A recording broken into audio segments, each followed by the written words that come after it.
예수님은 진리의 말씀, 성령의 검으로 뱀의 세력들을 진멸하는 영적인 전쟁, 구원의 전쟁, 하나님의 전쟁의 총사령관이 되십니다. 그리고 우리 주님은 절대로 지지 않습니다. 전쟁에 능하신 하나님, 어느 정도는 전쟁에 전능하신 하나님이라는 거예요. 국제전으로, 개인적으로 교회나 나라가 이렇게 막 엉망진창이 되고 지는 것 같지만 전체 우주적인 구속과 회복의 전쟁에서는 절대로 지지 않습니다. 우리 주님은. 그 여러분이 뭐 믿음에서 떠나는 사람들을 보거나 예수 믿는 사람이 자살을 하거나 교회가 풍지박산이 나거나 이런 걸 보고 막 왜 교회가 왜 이러나, 우리가 지는 건가, 세상이 거꾸로 돌아가고 우리가 코너로 몰리고 그럴 때 속으면 안 돼요. 전체 전선은 하나님이 졸지도 주무시지도 않냐고 마치 모세가 아말렉 자신의 백성들의 전투에 손을 들고 계시는 것처럼, 모세는 사람이니까 피곤하니까 앉아가지고 손도 받쳐주지만 예수님은 사람임과 동시에 완전한 하나님이시기 때문에 손을 내리지 않으세요. 이길 수밖에 없습니다. 이 전쟁은 반드시, 이 구원의 전쟁, 회복의 전쟁은 반드시 여자의 후손들, 그리스도의 군사들, 하나님의 군대가 이기게 되어 있어요. 모든 군대는 필승의 신념이 있어야 되는 거예요. 싸움터에 나가는 군인이 아유 지는데 이래버리면 그거는 싸울 필요도 없어요. 벌써 어때요? 딱 이 뭐 격투기 선수들 딱 눈빛 보면 어때요? 딱 꼬리 내리면 어때요? 이건 끝난 거예요. 그때는 어때요? 겁이 나더라도 이래야 되는 거예요. 그건 싸울 필요도 없는 거예요. 바울은 이 목회 서신을 당시 세계 최강의 로마 군단 중에서도 최정예 황제의 친위부대, 황제의 친위부대니까 얼마나 잘하겠습니까? 얼마나 막강했습니까? 그 친위부대에 의해서 가택연금된 상태입니다. 지금 그걸 감옥이라는 거예요. 그 옥중, 그 감옥 속에서 에베소의 성도들에게 편지를 보내는데, 그 편지를 보내는 환경이 바울은 눈만 뜨면 어때요? 누구 봅니까? 모델들, 패션 모델들을 봅니까? 눈만 뜨면 뭐 유대 랍비들을 보면 그게 아니에요. 눈만 뜨면 세계 최강의 전신 무장을, 완전 군장을 한 로마 최강의 군대들을 보는 거예요. 이런 상황 속에서 바울이 성령의 감동을 따라서 에베소서의 주제가 교회론입니다. 쭉 설명해 가다가 결론적으로 그 로마 군병들의 모습 속에서 지상에 존재하는 교회, 지상에 존재하는 성도들은 멸망길로 달려가게 하는 악의 세력, 죄악의 배후 세력들과 투쟁하고 싸우는 소위 전투하는 교회라는 거예요. 그래서 The Church Militant, 전투하는 교회를 말하고 있는 거예요. 이 전투는 그러나 총칼의 전쟁이나 과격한 전쟁이라기보다는 쉬지 않는 영적인 세계에, 보이지 않는 세계에 일어나는 전쟁이에요. 지금 여러분 우리 대한민국이나 전 세계, 미국도 보니까 막 어마어마한 정신의 전쟁, 영적 전쟁이 일어나고 있어요.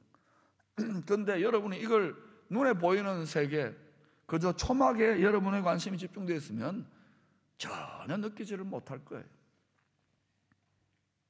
10절부터 이 전투하는 교회론을 설명합니다.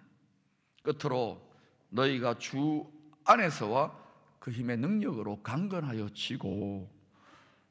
왜 주 안에서? 우리가 주님 안에, 주님의 능력 안에, 지혜 안에, 사랑 안에 거해야 돼요. 그래서 성령의 능력, 성령의 충만함으로, 오직 성령의 충만한 능력으로 강해져야, 이건 육체적인 힘도 있지만 이 사람이 정신이 강하고, 그죠? 영적인 능력이 강해져야 되는 거예요. 그러면 이 배후 세력들, 사탄, 마귀, 뱀의 그를 따르는 세력들과의 영적인 싸움에서, 구원의 전쟁, 회복의 전쟁, 자식들 살리기 위한 전쟁에서 능히 대적하고 이길 수 있다는 말입니다. 여러분, 약하면 안 돼요. 믿음이 강해야 됩니다. 물론 처음부터 믿음이 강할 수는 없어요. 믿음이 자꾸 뿌리를 내려야 되는 거예요. 물을 주고 걸음을 주고 해가지고 자꾸 지금 이게 뭐냐? 자꾸 믿음을 북돋워 주는 거예요. 그런 뿌리가 점점 깊이 내립니다. 여러분, 한 교회를 또는 신앙생활을 30년, 40년, 50년, 70년 하신 분들을 절대로 과소평가하면 안 됩니다. 아마 여기 지금 신앙생활 한지 뭐 1년, 2년, 3년 미만의 분들은 파닥파닥파닥 할 거예요. 오늘도 주일날 예배 드리러 오려고 하는데 전화 왔지요? 야, 날씨 너무 좋다, 등산 가자. 갈등인데 가정의 평화를 위해서 나와주신 분 아직은 그런 뿌리가 약해요. 이해합니다. 저도 그랬어요. 오니까 뭐 고생도 낙이다 그러고 뭐.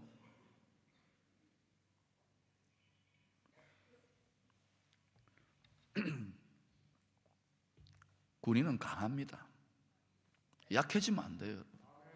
저는 여러분 죄송하지만 가정적인 개념으로 여러분을 가정교회처럼 이렇게 또 병원 개념으로 환자들을 돌봐가지고 이렇게 의사들만 의존하는 그런, 그리고 가정에서 난 부모고 너는 어린아이들 이렇게 여러분을 목양하기 원치 않는 거예요.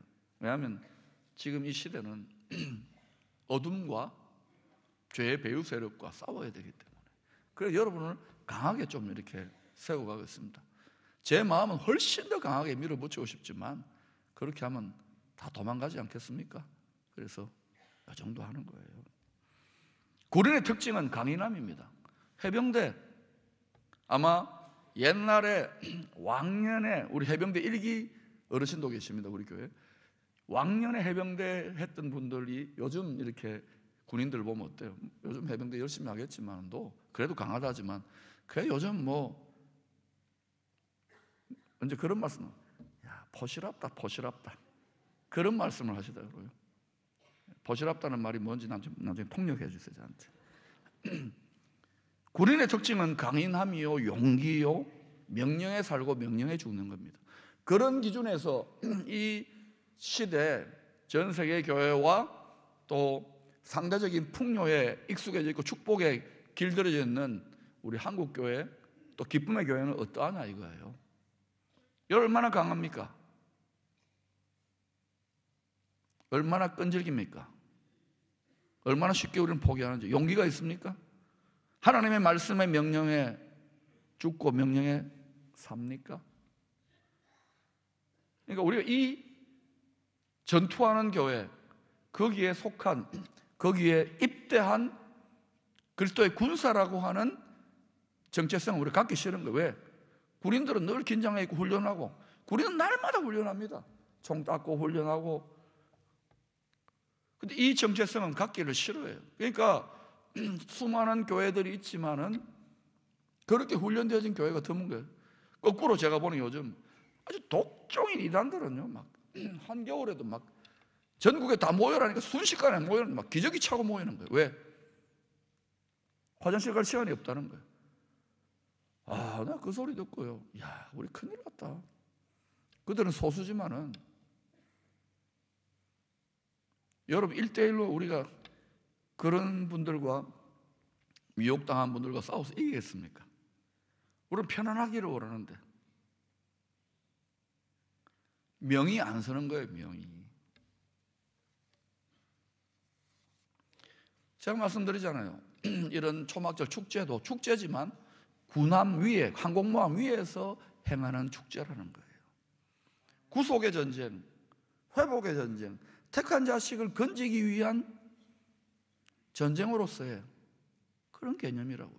그래서 서리발처럼 깨어 기도해야 된다는 거예요. 그런데도 여러분이 죄송합니다, 일주일에 한 번 교회 와서 예배 드려 주는 것만도 힘들다 그러면 그분은 물론 군대에 입대한 거지만 전투하는 교회 속에 공동체에 있지만 사실 어때요? 싸우지 않는 군인은 군인이 아닌 거예요. 우리는 예수 복음의 영토, 천국의 영토를 확장해가는 왕같은 제사장 그리스도의 강한 군사들이라는 사실을 한시도 잊지 마시기를 바랍니다. 오늘날 한류의 문화 영토가 확장된다, 꼭 물리적으로 영토를 지배한다 이런 게 아니라 복음의 영토, 그리스도의 통치의 영토가 이 한반도 가운데 우리를 통해 얼마나 펼쳐지고 있느냐 말입니다. 점점 우리가 영토를 뺏기고 있는 거 아닙니까? 분발해야 되는 거 아니에요? 우리가 이렇게 편안한 시대를 보내고 우리 편안하게 살면 어떻게 될 것 같아요? 20년, 30년, 50년 뒤에 어떤 일이 날 것 같아요? 우리 앞선 시대를 보잖아요. 이제는 모든 것이 빨리빨리 진행됩니다. 한순간에 어마어마한 부흥이 일어나는 것도 한순간에 일어나고요, 확 하고 몰락하는 것도 한순간에 일어납니다.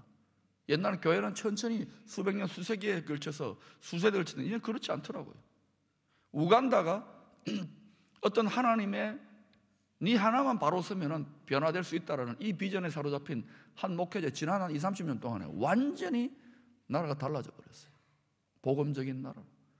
대만은 지난 4년 만에 2%에서 8%가 증가합니다. 지금 한국교회 어떻습니까? 기쁨에 전진하고 있습니까? 편안하기를 원하고 전투하는 교회로서의 바울이 결론적으로 내려놓은 교회론적인 모습에 대해서 편안한 시대에 왜 이렇게?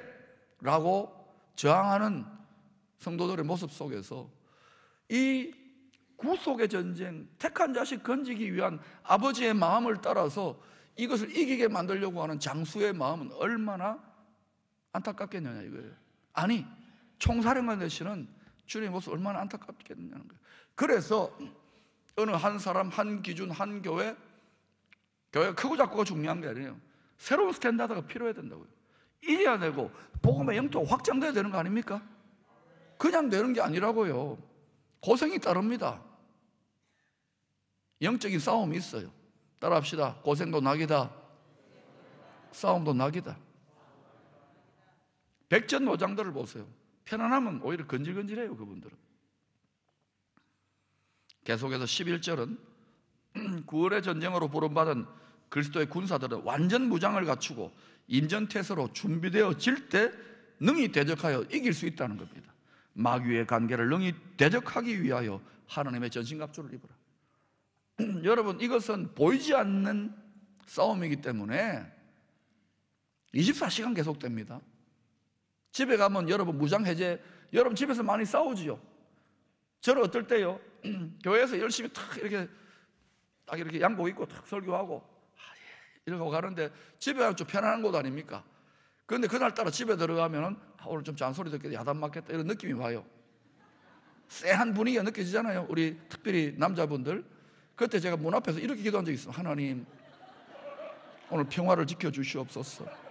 그리고 옷도 얌전하게 입고 조신하게 탁 양말도 탁 해가지고 탁 빨래통에 넣어 놓아요. 그리고 탁 조용히 밥을 먹습니다. 이 쎄한 분위기 있습니다. 독특한 분위기가 있습니다. 딱 이렇게 무장을 하는데도요, 이게 1초 상간에 훅 뭐가 들어와요. 그러면 뒤에 말은 생략. 알면서 당하는 거예요. 가정이 여러분 1년에 여러분 10만 쌍 이상이 이혼합니다. 뭐 기업이 망하고 뭐 식당이 문을 닫고 교회가 문 닫는 거하고는 달라요. 가정은 근간이에요. 근간. 그래서 여러분 왜 그러냐? 가정에 무장 해제를 해버린 거예요. 성도들조차. 그러면 안 돼요. 마귀는 관계라는 것은 헬라 원어가 메소데이아스, 영어로 메소드, 방법이 이 메소데이아스에서 파생되어 옵니다. 헬라 원어에서. 마귀는 수단 방법을 안 가려요. 이놈들은 도적질하고 죽이고 멸망시키기 위해서 특별히 교회와 신실하게 깨어있는 성령 충만한 성도들이 승리하지 못하도록, 형통하지 못하도록, 축복받지 못하도록, 치유받지 못하도록, 천국의 능력을 누려서 거룩한 나라가 부국강병하지 못하도록 수단 방법을 안 가려요. 어느 정도로 수단 방법을 안 가느냐? 생명을 다하여, 마음을 다하여, 뜻을 다하여, 힘을 다하여 우리를 도적죄로 죽여 멸망시키려고 합니다.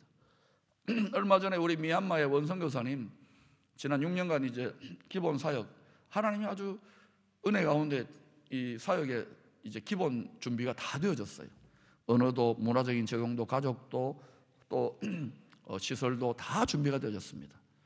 저한테, 제가 이제 같이 있었던 부교육자고 제가 때로는 야단도 치고 축복도 하고 또 서로 격려도 하고 그러는데, 제가 보니까 이제 본격적인 새로운 다른 차원으로 구원의 전쟁을 치를 것 같은 거예요. 그래서 제가 그랬어요.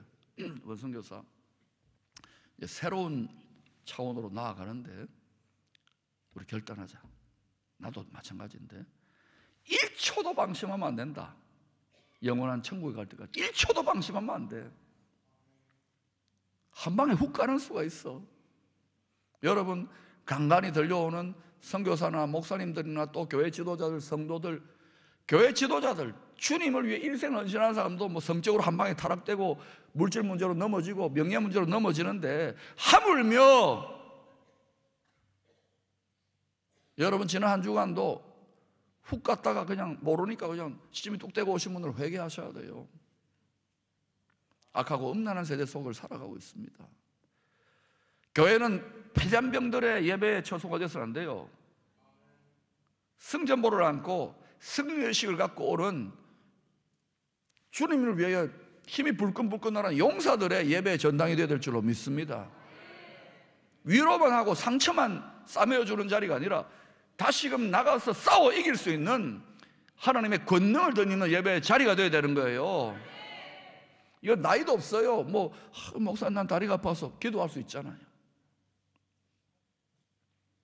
직분에는 은퇴가 있어도 택한 자식을 건져내는 아버지의 구원의 전쟁에서는 은퇴 없어요. 아버지의 마음을 느끼면은, 만약 그것이 여러분의 친자식이라면 어떻게 하시겠어요? 우리가 얼마나 아버지의 마음에서 동떨어. 그런데도 아버지 마음 다 아세요? 그러니 끝까지 방심하면 안 돼요.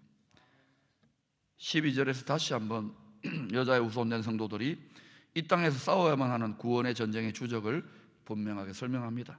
우리의 씨름은 혈과 육을 상대하는 것이 아니라는 거예요. 영적이라는 거예요. 혈과 육은 만져지고 보이잖아요. 아니요, 통치자들과 권세들과 하늘에 있는 악의 영들을 상대합니다. 이 통치자, 권세, 하늘에 있는 악의 영들, 이건 다 뭐냐면은 하나님의 나라의 천군 천사들도 다 질서와 이 체계와 계층들이 있습니다.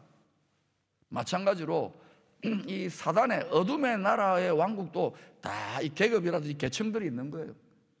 그들이 교묘하게 온 천하를 꿰어가지고 작전 회의를 어마어마하게 합니다. 이렇게 해가지고 이게 막 영토가 확장되지 못하게, 하나님 나라 확장되지 못하게. 지금 여러분, 우리는 민족과 열방으로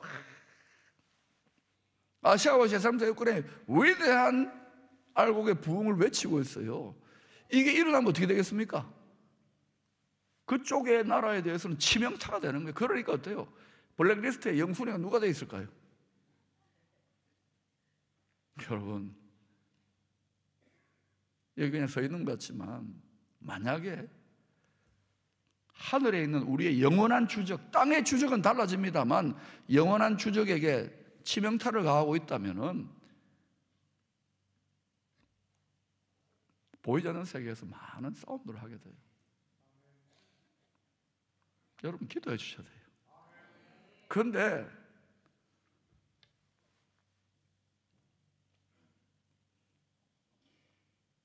조명빨 받고 앞에 서 있으니까 좋아 보이죠?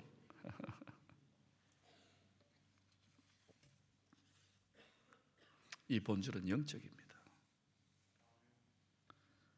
이 영적 전쟁의 주적은 타락하고 부패한 우리의 탐심, 우리 죄성의 야수를 부추겨서 멸망길로 끌고 가려는 사탄의 세력입니다. 어떤 의미에서 사탄을 사탄아 물러가라 한다고 물러가는 게 아니에요. 사탄을 물러가라 많이 하지만 그대로 있잖아요. 사탄에게 협조하는 우리 내면에 야수가 있어요. 죄성이 있다고요. 탐심이 있어요. 이거를 죽여야 되는 거예요. 창세기 32장에서 야곱이 움켜쥐는 자, 속임수의 천재입니다. 어디에서 살아남는 야곱인데, 야곱이 하나님의 섭리 속에 코너로 몰려가지고 자기 형님은 동족 상쟁의 비극으로 자기 수하에 있는 군사들을 이끌고 죽이러 온 동생을, 자기를 속였던, 열받아가지고 죽이러 올 때에 그 현장으로 나아가기 전에 야곱이 마하나임, 하나님의 군대 천군들을 보았던 거예요. 영안이 열려가지고. 그리고 나아가니 이제 꼼짝없이 죽게 돼요. 다 앞서 내보내고는 혼자 하나님을 대면하는데 갑자기 어떤 사람이 훅 나와요. 그 사람 붙잡고 실험을 걸어오는 실험을 했어요. 그게 영적인 실험, 여기서 말하는 실험이에요. 이 씨름의 본질은 여러분, 우리가 마귀하고 씨름하는 게 아니에요. 하나님하고 씨름을 하는데 야곱이 어떻게 됩니까? 환도뼈가 어그러지잖아요. 허벅다리 여기 골반뼈가 이렇게 어긋나 버리는, 삐어버리는 거예요. 그럼 여러분, 몸을 지탱한 골반뼈가 삐어지면 이렇게 걷습니다. 야곱이 교만하고 자기가 자기 힘으로 해보겠다는 자기의 자아, 탐심, 정욕의 환도뼈가 어그러져 버리는 거예요. 자아에 죽어버리는 거예요. 자기 내면에 야수가 죽는 거예요. 그때 야곱, 속이는 자, 교활한 자, 움켜쥐는 자가 변하여서 이스라엘, 하나님과 사람으로 겨루어 이긴 자, 다시 말하면 천하무적 세상이 감당할 수 없는 자가 되는 거예요. 누가 이 세상에 제일 강한 자인가? 자기 자신을 이기는 자예요. 여러분 자신을 어떻게 이기느냐? 여러분 속에 또한 존재하는 내면의 야수, 또 다른 나를 죽이는 거예요. 그래서 바울이 날마다 죽노라. 이게 되지 않으면 여러분은 결코 원수마귀 아무리 사탄아 물러가자 하더라도 예사로 들락날락거리고 괴롭힐 겁니다. 그러나 여러분이 불활란과 고통 속에 있더라도 내 이 자아의 환도뼈, 자아의 허벅다리 뼈가 어긋날 정도로 그렇게 하고서는 하나님의 뜻대로 딱 날마다 이제는 이 수준으로 날마다 내 탐심을 죽이는 수준으로 살면은 여러분 그때부터 어떤 일이 나냐? 그 완전히 모든 것이 다 깨어지고 망가진 것 같지만 거기에서부터 위대한 승리가 시작되는 거예요. 우리는 영적인 이스라엘입니다. 하나님의 백성들이 진심으로 마귀가 상관할 수 없이 완전 무장을 하고 우리의 탐심을 죽여버리는 상태가 되면은 천하가, 사단도 천하무적이 되는 거예요. 그게 이스라엘, 영적 이스라엘인 거예요. 그런 하나님의 수준에 온전하게 그리스도 분량에 충만한 자가 얼마나 될 것 같습니까? 아버지는 우리 모두 다 그렇게 되어서 위대한 승리를 거두기를 원하신답니다. 여러분, 땅의 주적은 늘 달라져. 역사와 시간과 때를 따라. 그러나 하늘에 있는 영적인 주적은 변함이 없습니다. 이놈은 영원토록 회개 안 해요. 그래서 영원한 격리의 심판을 해야 되는 거예요. 베드로전서 5장 8절은 근신하라, 깨어라, 너희 대적 마귀가 우는 사자같이 두루 다니며 삼킬 자를 찾는다고. 해볼까요? 우는 사자. 으아! 야수가 있는 거예요. 우리가 보이는 이 세계 속에는. 방심하고 예수 교회 왔다고 낭만적으로 왔다 갔다 하다가는 여러분, 그러니 더욱더 때가 악할 때에 여러분 자신과 여러분 가정과 도시와 나라를 지킬 수 있기를 축원합니다. 진리의 검, 성령의 검을 말씀의 검으로 무장하여 전신갑주를 입고 싸워 승리하십시오. 20세기 위대한 기독지성 C.S. 루이스가 이런 말을 했습니다. 마귀가 가장 잘 조종하는 사람, 마귀가 마음대로 이용하는 사람은 마귀의 존재, 귀신의 존재, 사탄의 존재, 옛 뱀의 존재, 큰 용의 존재를 인정하지 않는 사람이다. 심지어 세계적인 신학자도 이건 신화요, 허구다. 그야말로 이적 행위지요. 사랑 여러분, 넉넉히 이길 수 있습니다. 하나님의 능력으로 강하여지고 전신갑주를 입으면 넉넉히 이길 수 있습니다. 이름 그대로 영적인 이스라엘, 하나님도 아버지 마음 품으면 자식 못 이겨요. 동시에 사탄 마귀도 이 세상에 누구도 이길 수 없는 강력한 영적 이스라엘들로, 그리스도의 군사들로 일어나게 되기를 축원합니다.